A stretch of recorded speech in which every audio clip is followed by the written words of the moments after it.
Hello friends, ജിൻഫോടെക്കിൻ്റെ പുതിയൊരു വീഡിയോയിലേക്ക് ഏവർക്കും സ്വാഗതം. ഇന്ന് നമ്മൾ ഡിസ്കസ് ചെയ്യാൻ ഉദ്ദേശിക്കുന്നത് ഒരു ടെക്നിക്കൽ കാര്യമാണ്. അതായത് എനർജി, അതായത് ഫ്രീ എനർജി പറ്റിയാണ് നമ്മൾ ഇവിടെ പറയുന്നത്.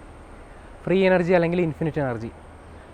അപ്പോൾ ഇത് ഇവിടെ പറയാൻ ഇങ്ങനൊരു വീഡിയോ ചെയ്യാൻ കാരണം എന്ന് വെച്ചാൽ ഒത്തിരി ആളുകൾ ഈ ഫ്രീ എനർജി കൺസെപ്റ്റ്, ഇപ്പോൾ അതായത് ഇലക്ട്രിക്കൽ വണ്ടി വന്നതിന് ശേഷം ആ ബാറ്ററി ചാർജിങ് കിട്ടാൻ വേണ്ടി കുറേ കാര്യങ്ങളിങ്ങനെ പറയുന്നുണ്ട്. അപ്പോൾ അതിൻ്റെ കൂട്ടത്തിൽ എല്ലാവരും ഡിസ്കസ് ചെയ്യുന്ന ഒരു കാര്യമാണ് ഈ ഫ്രീ എനർജി എന്ന് പറയുന്നത്.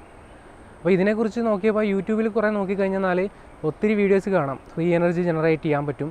അതുപോലെ തന്നെ ഈ ഇടയ്ക്ക് ഒരു ആൾ, അതായത് ഒരാൾ നമ്മുടെ മലയാളി തന്നെയാണ്, ഒരു ഫ്രീ എനർജി, അതായത് ഒരു കണ്ടിന്യൂസ് ആയിട്ട് ഒരു എനർജി ജനറേറ്റ് ചെയ്യുന്ന ഒരു ജനറേറ്റർ, അതായത് ഒരു മെക്കാനിക്കൽ എനർജി ജനറേറ്ററായിട്ട് കൺവേർട്ട് ചെയ്യാം. അതായത് 2 മണിക്കൂർ 3 മണിക്കൂറോളം അതൊരു ഇൻവെർട്ടർ എന്ന രീതിയിലാണ് ഞാനത് കണ്ടത്.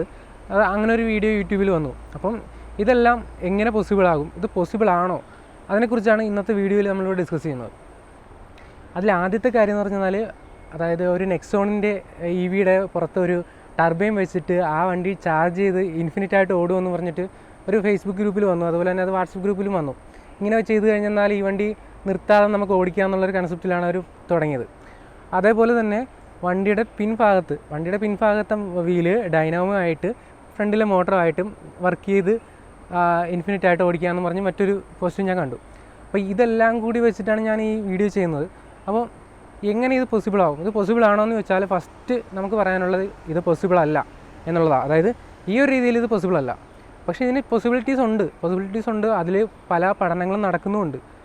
അത് പോസിബിൾ അല്ല എന്ന് പറയാനുള്ള കാര്യം എന്ന് വെച്ചാൽ, അതായത് നമ്മൾ വണ്ടിക്കകത്തിരുന്ന് വണ്ടി തള്ളിയാൽ വണ്ടി നീങ്ങുമോ എന്നുള്ളതാണ്.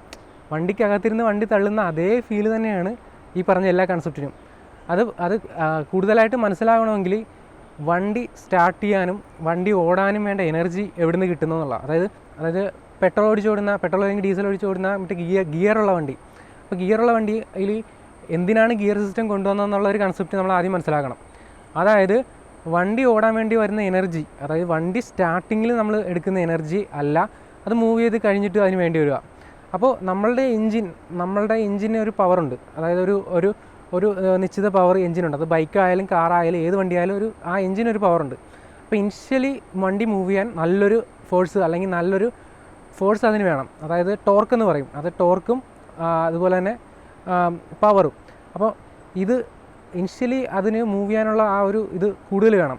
അതേസമയം അതിൻ്റെ സ്പീഡ് കുറച്ച് മതി, കാരണം വീല് പതിയെ കറങ്ങിയാൽ മതി. അതിനാണ് ഗിയർ സിസ്റ്റം കൊണ്ടുവന്നിരിക്കുന്നത്. അപ്പം ഫസ്റ്റ് ഗിയറിൽ വണ്ടിയുടെ കറക്കം ഭയങ്കര സ്ലോയിലായിരിക്കും, പക്ഷേ ആ വണ്ടിയുടെ എൻജിൻ അതിലേക്ക് വരുന്ന പവർ ഭയങ്കര രീതിയിലായിരിക്കും, അല്ലാതെ അതിൻ്റെ പവർ കൂടുതലായിരിക്കും.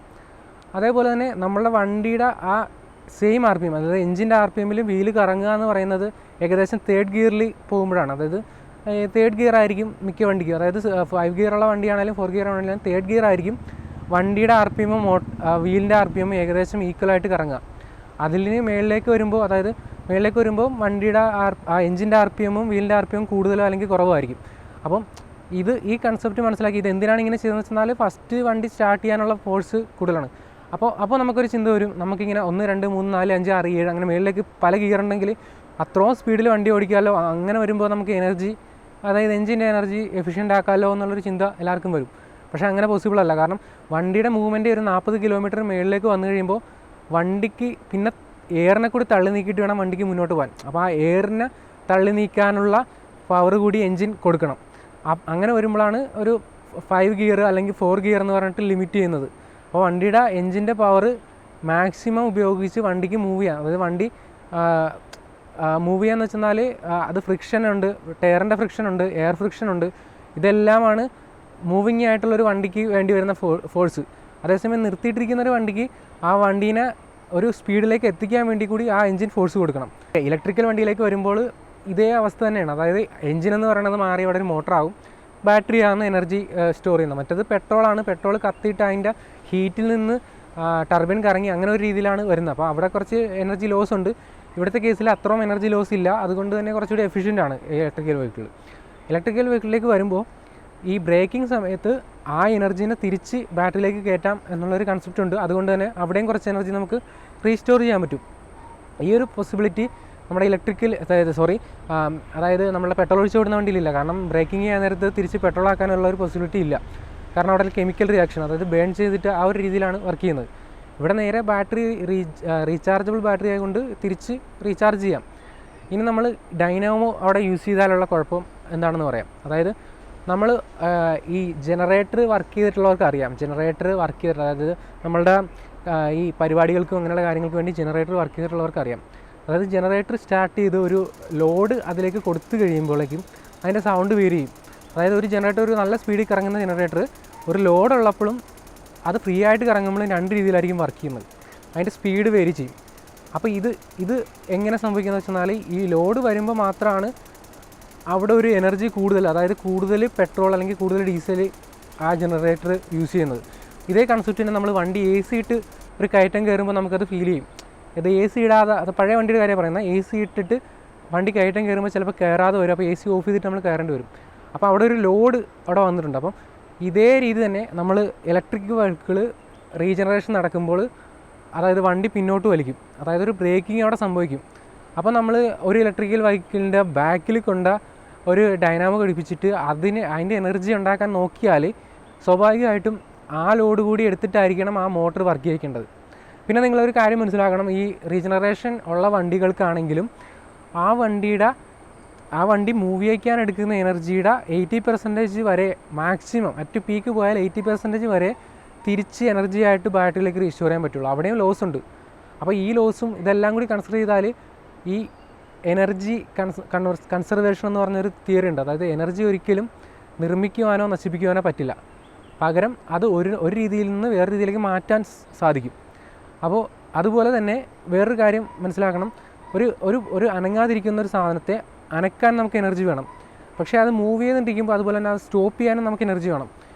പക്ഷേ നമ്മുടെ വണ്ടിയുടെ കേസിലേക്ക് വരുമ്പോൾ, അല്ലെങ്കിൽ ഒരു ഇലക്ട്രിക്കൽ ഡിവൈസ് എന്താണെങ്കിലും കേസിലേക്ക് വരുമ്പോൾ, അവിടെ ഫ്രിക്ഷൻ എന്ന് പറയുന്ന ഒരു ഫോഴ്സ്, അതായത് ഗ്രാവിറ്റി കൊണ്ടുള്ള ഫ്രിക്ഷൻ, അതേപോലെ തന്നെ ഈ മൂവിങ് പാർട്ടിക്കിൾസ് തമ്മിൽ ഉരയുന്നതിനുള്ള ഫ്രിക്ഷൻ, ഇതിനൊക്കെ എനർജി അവിടെ എടുക്കുന്നുണ്ട്. അതായത് ഒന്നെങ്കിൽ അത് ഹീറ്റായിട്ട് പോവും, അല്ലെങ്കിൽ സൗണ്ടായിട്ട് പോവും. അപ്പോൾ ഈ എനർജിയൊക്കെ ഇവിടുന്ന് പോകുന്നതുകൊണ്ടാണ് വണ്ടി ഇൻഫിനിറ്റായിട്ട് അങ്ങ് ഓടിപ്പോകാത്തത്. അതായത് കുറച്ച് ഓടിക്കഴിഞ്ഞിട്ട് വണ്ടി നിൽക്കുന്നത് വീണ്ടും എനർജി കൊടുത്താലേ വണ്ടി ഓടും എന്നുള്ളത് ഇതുള്ളത് കൊണ്ടാണ്. അല്ലെങ്കിൽ നമ്മളൊരു വണ്ടി തള്ളി വിട്ട് കഴിഞ്ഞാൽ അത് നിർത്താൻ എനർജി കൊടുത്താൽ മാത്രം നിൽക്കുന്ന രീതിയിലേക്കാവും. അപ്പോൾ ഈ ഒരു കൺസെപ്റ്റ് മനസ്സിലാക്കണം. അതായത് നമ്മളെ ഭൂമിയും ബാക്കിയുള്ള ബഹിരാകാശത്തുള്ള പേടകങ്ങളൊക്കെ കറങ്ങിക്കൊണ്ടിരിക്കുന്നതിന് എനർജി ആവശ്യമില്ല. കാരണം അത് ഇൻസ്റ്റൽ ടോർക്ക് കൊടുത്തിട്ടുള്ള എനർജി ബ്രേക്ക് ചെയ്യാൻ വേറൊരു ഫോഴ്സ് അവിടെ ഇല്ല. ഗ്രാവിറ്റൽ ഫോഴ്സ് ഇല്ല, ഫ്രിക്ഷൻ ഇല്ല. അപ്പോൾ ഇങ്ങനെയുള്ള കൺസെപ്റ്റൊക്കെ മനസ്സിലാക്കി കഴിഞ്ഞാൽ ഇത് എന്താണ് സംഭവം എന്ന് മനസ്സിലാവും. പിന്നെ ഇതിൻ്റെ പോസിബിൾ ആയിട്ടുള്ള കാര്യങ്ങളൊക്കെയാണ് ഞാൻ പറയാനുള്ളത്. ഹൈപ്പർ ലൂപ്പ് എന്ന് പറഞ്ഞിട്ട് ഈയിടക്കായിട്ടൊരു ടെക്നോളജി വന്നിട്ടുണ്ട്. അതായത് നല്ല സ്പീഡിൽ, ഹൈ സ്പീഡിൽ ആൾക്കാരെ ട്രാൻസ്പോർട്ട് ചെയ്യാൻ വേണ്ടിയുള്ളൊരു ടെക്നോളജിയാണ്. അപ്പോൾ ഇങ്ങനെയുള്ള ടെക്നോളജിയൊക്കെ അവർ ഡെവലപ്പ് ചെയ്യുന്നത് ഈ ഫ്രിക്ഷനും ഗ്രാവിറ്റിയും ഒഴിവാക്കിക്കൊണ്ട് ഒരു വാക്വം ക്രിയേറ്റ് ചെയ്തിട്ട് അതിനകത്തുകൂടി ഒരു വെഹിക്കിൾ പാസ് ചെയ്താൽ ഇനിഷ്യലി കൊടുക്കുന്ന ടോർക്കും പിന്നെ അതിൽ വരുന്ന ഗ്രാവിറ്റി ഫോഴ്സ് വളരെ ചെറുതാണെങ്കിലും ആ ഒരു ഫോഴ്സ് മാത്രം കൊടുത്തിട്ട് നമുക്ക് വണ്ടി മൂവ് ചെയ്യാം.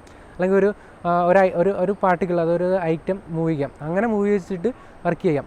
അങ്ങനെ വർക്ക് ചെയ്യുമ്പോൾ നമുക്കവിടെ എനർജി സേവിങ് ഉണ്ടാക്കാം. അതായത് പക്ഷേ എന്നാലും അവിടെ ആ ഗ്രാവിറ്റി ഒഴിവാക്കാനും ഫ്രിക്ഷൻ ഒഴിവാക്കാനും വേണ്ടി നമ്മളൊരു എഫർട്ട് എടുക്കുന്നുണ്ട്. അപ്പോൾ അതും അവിടെ കൺസിഡർ ചെയ്യണം.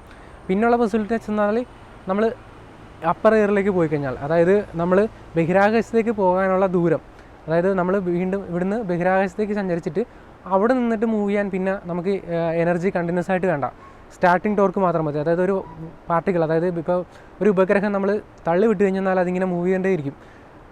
അത് സ്റ്റോപ്പ് ചെയ്യാൻ വേറൊരു ഫോഴ്സ് കൊടുക്കുന്നത് വരെ അതിങ്ങനെ കണ്ടിന്യൂസ് ആയിട്ട് മൂവ് ചെയ്യും. അതേ കൺസെപ്റ്റിൽ തന്നെ നമ്മൾ ചിന്തിക്കുകയാണെങ്കിൽ നമ്മൾ ബഹിരാകാശത്തേക്ക് മൂവ് ചെയ്തിട്ട് അവിടെ നിന്ന് അമേരിക്കയുടെ പോർഷനിലേക്കൊക്കെ നീങ്ങിയിട്ട് അവിടെ നിന്ന് താഴേക്ക് ഇറങ്ങുകയാണെങ്കിൽ ആ എനർജി നമുക്ക് സേവ് ചെയ്യാം. അപ്പോൾ ഇങ്ങനെയുള്ള കൺസെപ്റ്റൊക്കെ പോസിബിൾ ആണെന്ന് വെച്ചാൽ ഇങ്ങനെ രീതിയിൽ പോസിബിളാണ്. പക്ഷേ അതിന് കുറേ ലിമിറ്റേഷൻസ് ഉണ്ട്. കാരണം ബഹിരാകാശത്തേക്ക് പോകുന്നത് എത്രയൊക്കെ എളുപ്പമാണെന്നുള്ളത് നമുക്കറിയാവുന്ന കാര്യമാണ്. അപ്പോൾ അതേപോലെ തന്നെ ഈ ഹൈപ്പർ ലൂപ്പ് എന്ന് പറയുന്ന ടെക്നോളജി ഇപ്പോൾ വിജയിച്ചിട്ട് സക്സസ് ആയിട്ടുണ്ട്. എന്നാലും അതിന് കുറേ ലിമിറ്റേഷൻസ് ഉണ്ട്. കാരണം ഇത്രയും ഗ്രാവിറ്റിയും കാര്യങ്ങളെല്ലാം ഒഴിവാക്കിയിട്ടുള്ളൊരു ഏരിയ സൃഷ്ടിക്കുക എന്ന് പറയുന്നത് അത്രയ്ക്ക് എളുപ്പമുള്ള പരിപാടിയല്ല. പിന്നെ ടെർമൽ എഫക്ട്സിൽ ഫ്രീ എനർജി എന്ന് പറഞ്ഞൊരു കൺസെപ്റ്റ് ഉണ്ട്. അത് ഞാനിപ്പോൾ പറഞ്ഞു കഴിഞ്ഞാൽ ഇത് കാണുന്നവർക്ക് ആർക്കും അത്രയ്ക്ക് പെട്ടെന്ന് ക്ലിക്ക് ആവണമെന്നില്ല. പിന്നെ ഇത് കുറേ വീഡിയോസിൽ ഞാൻ ഓൾറെഡി പറഞ്ഞല്ലോ, ഒരാൾ ഒരു ഇൻവെർട്ടർ ഉണ്ടാക്കി ഇൻഫിനിറ്റ്, അതായത് മാൻ പവറിൽ സ്റ്റാർട്ട് ചെയ്തിട്ട് ഇൻഫിനിറ്റായിട്ട് 1-2 hourൽ പവർ തരുന്ന ഇൻവെർട്ടർ ഉണ്ടാക്കി എന്നൊക്കെ പറഞ്ഞു. അപ്പോൾ ഇവിടെയും സത്യത്തിൽ സംഭവിക്കുന്നതെന്ന് വെച്ചാൽ ആ ഇൻവെർട്ടറിലേക്ക് കൊടുക്കുന്ന ലോഡ്, അതുപോലെ തന്നെ അവിടെ ആദ്യമേ ഇനിഷ്യലി നമ്മൾ ചെയ്യുന്ന വർക്ക്, അതായത് അത് സ്റ്റാർട്ട് ചെയ്യാൻ വേണ്ടി നമ്മൾ ചെയ്യുന്ന വർക്കിനെയാണ് അവിടെ എനർജിയൊക്കെ കൺവേർട്ട് ചെയ്യുന്നത്. സാധാരണ ജനറേറ്റർ അല്ലെങ്കിൽ വണ്ടിയാണെങ്കിലും എന്നാണെങ്കിലും അതിനകത്തൊരു ഫ്ലൈ വീലുണ്ട്. ഫ്ലൈ വീല് വെച്ചിട്ട് വെച്ചാൽ ആ എഞ്ചിൻ്റെ റൊട്ടേഷൻ കണ്ടിന്യൂ ചെയ്യാൻ വേണ്ടി ഉപയോഗിക്കുന്നതാണ്. അപ്പോൾ ഇങ്ങനത്തെ വലിയ ഫ്ലൈ വീൽ ഉണ്ടാക്കിയിട്ട് അതിനെ നമ്മൾ കുറേ സമയം കൊണ്ട് റൊട്ടേറ്റ് ചെയ്താൽ അതിൽ നിന്ന് തിരിച്ച് എനർജി വരും. അത് ആ എനർജി എന്ന് പറയുന്നത് നമ്മൾ ചെയ്ത വർക്കിൻ്റെ അതിനേക്കാളും ഒരു ഒരു ഒരു പോയിൻ്റ്, അതായത് ഒരു 90% മാത്രമേ തിരിച്ച് കിട്ടുള്ളൂ. അപ്പോൾ അതിനും കുറച്ച് ഫ്രിക്ഷൻസും ഗ്രാവിറ്റിയും എല്ലാം അത് കൺസ്യൂം ചെയ്തതിന് ശേഷം മാത്രമേ തിരിച്ചു കിട്ടുള്ളൂ. അപ്പം ഇത് ഈ 2 hour 3 hour വർക്ക് ചെയ്യുന്നതെന്ന് പറഞ്ഞാൽ നമ്മൾ ചെയ്ത ആ വർക്കിൻ്റെ ഫലമായിട്ടുണ്ടായ എനർജി റീസ്റ്റോർ ചെയ്യപ്പെടുന്നതാണ്. അല്ലാതെ പുതിയതായിട്ടൊരു എനർജി ക്രിയേറ്റ് ചെയ്യാൻ പോസിബിൾ അല്ല. അതാണ് എനിക്കിവിടെ പറയാനുള്ളത്. അതുപോലെ തന്നെ ഒത്തിരി വീഡിയോസും കാര്യങ്ങളൊക്കെ ഇതിനകത്തുണ്ട്. അതൊന്നും പരീക്ഷിച്ച് നോക്കിയിട്ട് കാര്യം ഉണ്ടാവുമെന്ന് തോന്നുന്നില്ല. കാരണം എനർജി എന്തായാലും ലോസ് ആവും. അതായത് ഗ്രാവിറ്റിയും ഫ്രിക്ഷനും ഉള്ളിടത്തോളം എനർജി ലോസ് ആവും. അല്ലെങ്കിൽ ഗ്രാവിറ്റിയും ഫ്രിക്ഷനും ഇല്ലാത്തൊരു ഏരിയ ക്രിയേറ്റ് ചെയ്തിട്ട് അവിടെ ഇൻഫിനിറ്റ് ആയിട്ട് ഉണ്ടാക്കാം. പക്ഷേ എന്നാലും അവിടേക്കൊരു ലോഡ്, നമ്മുടെ ഒരു ലൈറ്റിംഗ് ലോഡ് കൊടുത്തു കഴിഞ്ഞാൽ അവിടെ അതൊരു എനർജിയായിട്ട്, അതായത് ഒരു ഫോഴ്സായിട്ട് അതിനെ ഓപ്പോസിറ്റായിട്ട് കറക്കപ്പെടും. അപ്പോൾ അത് സ്റ്റോപ്പ് ചെയ്യപ്പെടും. അപ്പോൾ എങ്ങനെ പോയാലും നമുക്കത് പോസിബിൾ അല്ല. പിന്നെ റീന്യൂവബിൾ ആയിട്ടുള്ള എനർജി സോഴ്സ് ആയിട്ടുള്ള സണ്ണ് അല്ലെങ്കിൽ തിരമാല ഇങ്ങനെയുള്ള സ്ഥലത്തുനിന്ന് നമുക്ക് എനർജി അബ്സോർവ് ചെയ്ത് നമ്മുടെ രീതിയിൽ ഉപയോഗിക്കാം എന്നുള്ളതാണ് നമുക്ക് ഉപയോഗിക്കാൻ പറ്റുന്നത്. അതായത് സോളാർ പാനൽസ് സ്വിറ്റ് ചെയ്ത് കാർ ഉപയോഗിക്കാം. അപ്പോൾ തന്നെ നമ്മൾ സോളാറിൽ സൂര്യനിൽ എങ്ങനെയാണ് എനർജി ഉണ്ടാകുന്നുള്ളതൊക്കെ നമുക്ക് അറിയാം. അതായത് അതെല്ലാവർക്കും അറിയാമെന്ന് അറിയില്ല, എന്നാലും ഞാൻ പറയാം. അതായത് നമ്മളുടെ ആറ്റം ബോംബിൻ്റെ അതേ തിയറി, അതായത് ന്യൂക്ലിയർ റിയാക്ടേഴ്സിൻ്റെ അതേ തിയറി വെച്ചിട്ടാണ് സൂര്യനിൽ നിന്നും നമുക്ക് ലൈറ്റ് ആയിട്ട് എനർജി ആയിട്ട് പല രീതിയിൽ കിട്ടുന്നത്. അപ്പം അതുപോലെ തന്നെ ന്യൂക്ലിയർ റിയാക്ടേഴ്സും ഒരു കൺസെപ്റ്റാണ്. അതായത് കുറേ നാളത്തേക്ക് നമുക്ക് കുറഞ്ഞ ചിലവിൽ എനർജി ഉണ്ടാക്കാൻ വേണ്ടിയുള്ള കൺസെപ്റ്റാണ്. അതായത് ഒരു ചെയിൻ റിയാക്ഷൻസ് ഫോം ചെയ്യുക, ചെയിൻ റിയാക്ഷൻസ് വെച്ചിട്ട് ചെറിയൊരു പാർട്ടിക്കിൾസിനെ വലിയൊരു എനർജിയാക്കി കൺവേർട്ട് ചെയ്യാം. അപ്പോൾ ഇങ്ങനെയുള്ള കൺസെപ്റ്റ് മാത്രമേ പ്രാക്ടിക്കലി പോസിബിൾ ആയിട്ടുള്ളൂ. അല്ലാതെ ഒരു വെഹിക്കിളിൻ്റെ പുറത്ത് ടർബൈൻ വെച്ചാലോ ഒരു മോട്ടർ ഘടിപ്പിച്ചിട്ട് അത് ജനറേറ്റർ ഉപയോഗിച്ച് റീജനറേറ്റ് ചെയ്താലോ വർക്ക് ചെയ്യില്ല എന്നുള്ളതാണ് എനിക്ക് പറയാനുള്ളത്. അപ്പോൾ ഇത്രയും നേരം ക്ഷമയോടെ ഈ വീഡിയോ കണ്ടതിന് എല്ലാവർക്കും നന്ദി. അതായത് ചെറിയൊരു ഇൻഫർമേഷൻ പങ്കുവയ്ക്കാൻ വേണ്ടി മാത്രമാണ് ഞാൻ ഈ വീഡിയോ ചെയ്തത്. അപ്പോൾ ആർക്കെങ്കിലും എന്തെങ്കിലും ഡൗട്ടോ അല്ലെങ്കിൽ ഇതിനെതിരെ അഭിപ്രായങ്ങളോ ഉണ്ടെങ്കിൽ, ഭിന്ന അഭിപ്രായങ്ങളോ ഉണ്ടെങ്കിൽ വീഡിയോയുടെ താഴെ കമൻറ്റ് ഇടുക. മറ്റൊരു വീഡിയോയുമായി വീണ്ടും വരാമെന്ന പ്രതീക്ഷയോടെ ജിൻഫോടെക്.